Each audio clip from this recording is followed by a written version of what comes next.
Hello, everyone. This week, we are going to be looking at and examining the 1960s.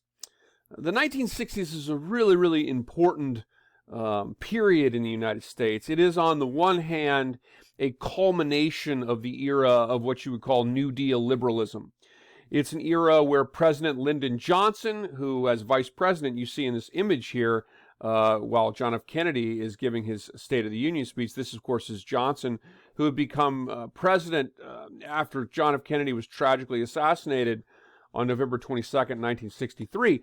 Lyndon Johnson saw himself as a New Deal president, and he championed his Great Society, which brought to Americans programs like Medicare and Medicaid, amongst others. Johnson's goal was to eliminate poverty in the United States. And Johnson also helped to support some of the most important civil rights legislation as well. The Civil Rights Act of 1964, the 1965 Voting Rights Act, which of course were driven by the activism of civil rights leaders like Martin Luther King Jr. and organizations like the SCLC and SNCC, the Student Nonviolent Coordinating Committee. The 1960s is also associated with the Vietnam War, a devastating and tragic war. And one of the things we'll be thinking about this week is how the United States, in connection with the Cold War, became involved in the Vietnam War.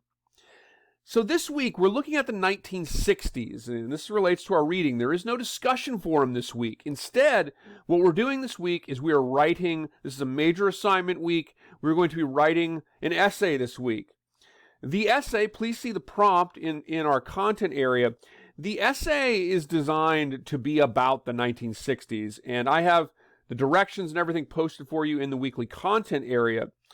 The idea is to use the textbook, the video lectures. I, of course, have video lectures this week, as well as any academic outside research that you might like to conduct in writing an essay that addresses one of three areas in the 1960s. And these are broad sort of areas in some cases, but I want to make sure when you write the paper, make a specific historical argument, have a clear specific thesis, and defend it with evidence from the lectures, from the textbook.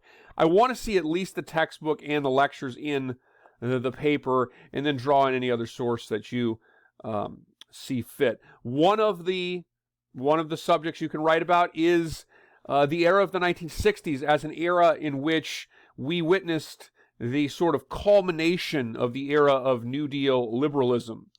Another subject that you can write about is social activism in the 1960s, whether it's the feminist movement or the environmental rights movement or consumer rights movement or the civil rights movement. There are a myriad of examples of social activist movement. The rise of the conservative movement occurs in the 1960s as well. So you can write a paper about social activism in the 1960s, or you can write a paper about the Vietnam War. And this week I have a lecture for you on the civil rights movement. I have a lecture for you about the sort of development of America's involvement in the Vietnam War. And I also have a lecture for you on the anti-war movement and also the counterculture in the 1960s.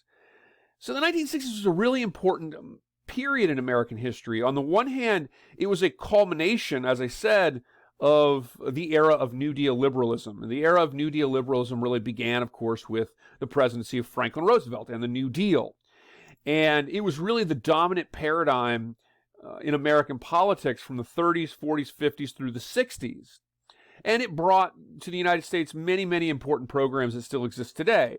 Minimum wage, the GI Bill of Rights, Medicare, Medicaid, Social Security, unemployment are just a few of the examples of reforms that were brought into the United States as a result of that era of New Deal liberalism, that 4-decade or so era in which the idea that the federal government and state governments too, but the federal government could play a positive role in reforming,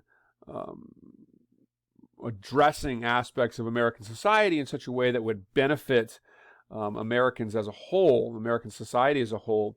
And it must be noted that during this period of time, the United States in a profound sense, extremely reduced poverty in the United States. One of the sort of great unsung victories, it's not remembered often, of American history in the 20th century is the ability to extremely reduce poverty in the United States. Though that is still a problem in the United States, the rates of extreme poverty in the United States, of a lack of education in the United States, were reduced greatly during this period of time. However, the 1960s is also the period of time in which the era of New Deal liberalism really ended. Sort of the liberal political coalition in the United States fragmented, as you had the middle of the road, if you will, standard status quo Democrat liberals, led by individuals like John Kennedy and Lyndon Johnson, who, of course, you see pictured behind John Kennedy here at his 1961 State of the Union. But then you had new elements of liberalism in the 1960s, known as the New Left. And the New Left was, in some respects, in certain areas, a little bit too vigorous, a little bit too vehement about certain issues that the sort of political status quo was willing to accept. And this led to a divide in sort of the American liberal movement, and coincided with the unification of the American conservative movement and the rise of the conservative political paradigm in American history. And that's what we'll be looking at next week, is sort of the rise of American conservatism, the election of President Ronald Reagan, and so forth. And that's what we'll be doing in our class next week. So this week we'll be looking at the 1960s, social activism, the anti-war movement, civil rights, the Vietnam War.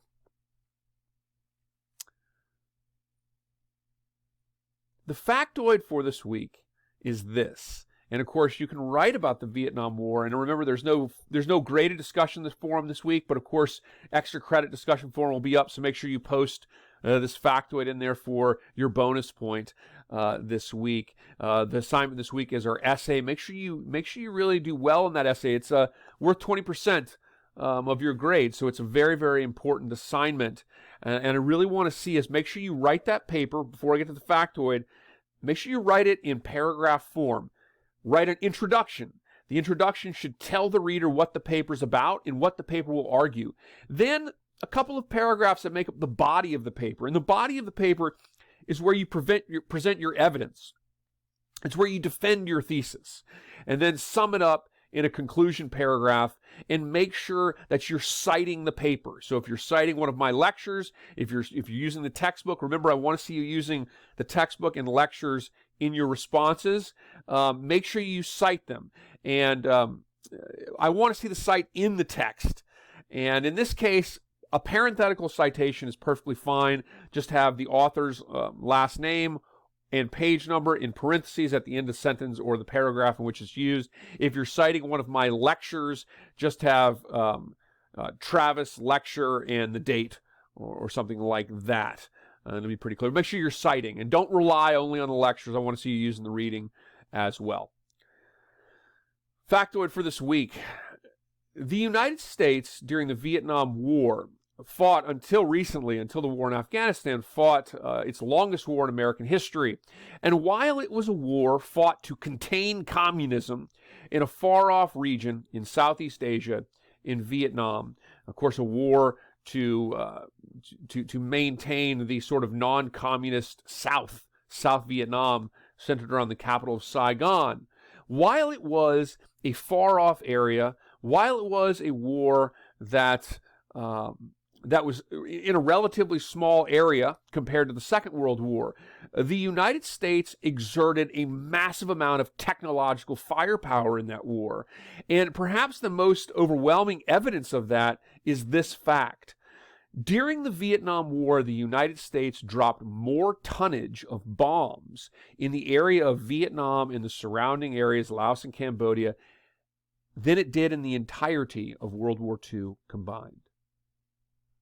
So the Vietnam War, even though the United States kind of slid into the Vietnam War without a clear plan, without a clear strategy for victory, even though it was dominated largely by a guerrilla war fought in dense jungles, it nonetheless was a war in which the United States exerted a massive amount of firepower into in its attempt to force North Vietnam and its Viet Cong ally in the South to negotiate. And in the path of doing that, the United States actually dropped more tonnage of bombs in Vietnam and the surrounding areas than it did in all theaters of World War II combined. Put that factor in the discussion forum this week and get your bonus point towards a test grade at the end of the term. And let me know if you have any questions on the paper. Make sure it's submitted in a Word or a PDF file. Email me this week if you have any questions. Let's have a great week.